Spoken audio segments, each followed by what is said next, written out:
ಇನ್ನು ಈ 12 ರಾಷ್ಟ್ರಗಳಿಗೆ ಅಮೆರಿಕಕ್ಕೆ ಎಂಟ್ರಿ ಇಲ್ಲ. ಹೌದು, ರಾಡಿಕಲ್ ಇಸ್ಲಾಮಿಕ್ ಟೆರರಿಸ್ಟ್ಗಳನ್ನು ಹೊರಗಿಡೋದಕ್ಕೆ ಅಂತ 12 ರಾಷ್ಟ್ರಗಳ ಜನರು ಅಮೆರಿಕಕ್ಕೆ ಹೋಗೋದನ್ನ ಟ್ರಂಪ್ ಬ್ಯಾನ್ ಮಾಡಿದ್ದಾರೆ.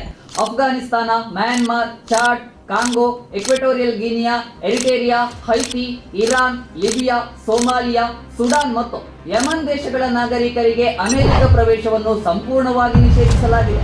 ಅಮೆರಿಕನ್ ವೀಸಾ ಇದ್ರೂ ಇನ್ನು ಇವರಿಗೆ ಅಮೆರಿಕಾದಲ್ಲಿ ನೋ ಎಂಟ್ರಿ.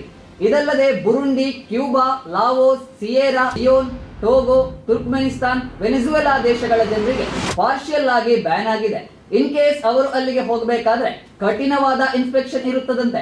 ಆದ್ರೆ ಈ ಲಿಸ್ಟ್ ಅಲ್ಲಿ ಪಾಕಿಸ್ತಾನ ಇಲ್ಲ. ನ್ಯಾಷನಲ್ ಸೆಕ್ಯೂರಿಟಿಗೋಸ್ಕರ ಟೆರರಿಸಂ ಇಂದ ದೂರ ಸಾಗ್ತಾ ಇದ್ದೀವಿ ಅಂತ ಹೇಳ್ತಿರೋ ಟ್ರಂಪ್ ಪಾಕಿಸ್ತಾನವನ್ನ ಬ್ಯಾನ್ ಮಾಡದೇ ಇದ್ದದ್ದು ಶಾಕಿಂಗ್ ಅನಿಸ್ತಾ ಇಲ್ವಾ? ನಿಮ್ಮ ಅಭಿಪ್ರಾಯವನ್ನು ಕಮೆಂಟ್ ಮೂಲಕ ತಿಳಿಸಿ.